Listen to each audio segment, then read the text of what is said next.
Hello everyone, I am Dr. Jyoti, consultant obstetrics and gynecologist at Stark Hospital, Kompalli. PCOD, it's a term vastly heard over nowadays. చిన్న పిల్లల నుండి middle aged వరకు చాలా మంది face చేసే problem ఇది. PCOD is nothing but a medical term ఎక్కడైతే hormonal irregularities ఉంటాయి, పీరియడ్ ఇర్రెగ్యులారిటీస్ వస్తాయి, ప్రెగ్నెన్సీ అవడంలో డిలే అవుతుంది, ఈ అన్నిట్లోనూ PCOD అనే టర్మ్ చాలా మంది వింటుంటారు. PCOD అంటే బేసికల్లీ హార్మోన్ చేంజెస్ రావడం వల్ల బాడీలో ఓవరీ ఫంక్షన్ అంటే అండాశయం పనితీరులో చేంజెస్ వస్తాయి. దానివల్ల ఎగ్ రిలీజ్ అవ్వడంలో డిలే అవ్వచ్చు, కొంతమందికి అసలు ఎగ్ రిలీజ్ అవ్వకపోవచ్చు. దీని మూలాన కొంతమందికి పీరియడ్ ఇర్రెగ్యులారిటీస్ ఉంటాయి, కొంతమందికి ప్రెగ్నెన్సీ రావడంలో కష్టం అవుతుంది. So this is the basically about PCOD. And PCOD అనగానే చాలా మంది భయపడతారు, ఇది అసలు ట్రీట్ చేయలేని కండిషన్, లేదు అంటే PCOD ఉంటే ప్రెగ్నెన్సీ అస్సలు రాదు అనుకుంటారు.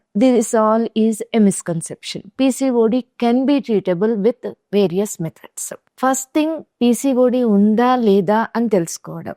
అండ్ చాలా మంది keep on changing the doctors, but basic measures ఒక 2-3 డాక్టర్స్ ఆల్రెడీ చెప్పుంటారు, అయినా కూడా అది ఫాలో అవ్వకుండా నాకు ఉందా లేదా, పెరిగిందా తగ్గిందా చూడడంలోనే టైం వేస్ట్ అవుతూ ఉంటుంది. సో PCOD ఈజ్ బేసికల్లీ కొంతమందికి హార్మోనల్ చేంజెస్ వల్ల, అంటే థైరాయిడ్ లో ప్రొలాక్టిన్ హార్మోన్ లో చేంజెస్ ఉండొచ్చు, కొంతమందికి లైఫ్ స్టైల్ అండ్ ఇప్పుడు మేజర్ గా ఫుడ్ హ్యాబిట్స్ లో changes and sleep disturbances, stress ఎక్కువగా ఉండడము, సెడెంటరీ లైఫ్ అంటే ఎక్సర్సైజ్ సరిగ్గా లేకపోవడము, ఇవన్నీ ఫ్యాక్టర్స్ వల్ల PCOD చేంజెస్ ఉండే అవకాశాలు ఉంటాయి. సో ట్రీట్మెంట్ లో కూడా first and foremost thing is life style changes లోనే చాలా మందికి రికవరీ వచ్చే ఛాన్సెస్ ఉంటుంది. సో రెగ్యులరైజ్ చేసుకోవడము స్లీప్ సైకిల్ ని, జంక్ ఫుడ్ లేకుండా హెల్దీ డైట్ తీసుకోవడము, అండ్ స్ట్రెస్ కొద్దిగా తగ్గించుకోవడానికి మెడిటేషన్ అవ్వచ్చు, any other relieving things can be used. ఇలా చేసుకుంటూ ఆల్మోస్ట్ 40-50% ఆ వెయిటేజ్ ని తగ్గించుకోవచ్చు.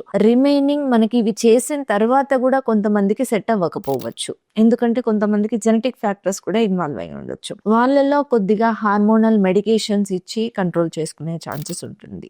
అండ్ కొంతమందికి ప్రెగ్నెన్సీ ఎప్పుడైతే ప్లాన్ చేస్తారో, PCOD తో ప్రాబ్లం వచ్చినప్పుడు ప్రెగ్నెన్సీకి PCOD చేంజెస్ ని తగ్గిస్తూ లైఫ్ స్టైల్ చేంజెస్ ఫాలో అవుతూ కొన్ని బేసిక్ మెడిసిన్ తోని ఎగ్ ఫామ్ అయ్యేలాగా చేసుకుని ప్రెగ్నెన్సీ కూడా ఈజీగా ఫామ్ చేసుకోవచ్చు. సో PCOD అనగానే భయపడుతూ ఉండకుండా నియర్ బై గైనకాలజిస్ట్ ని కలవండి. You can take the measures and you can have a regularisation. Thank you.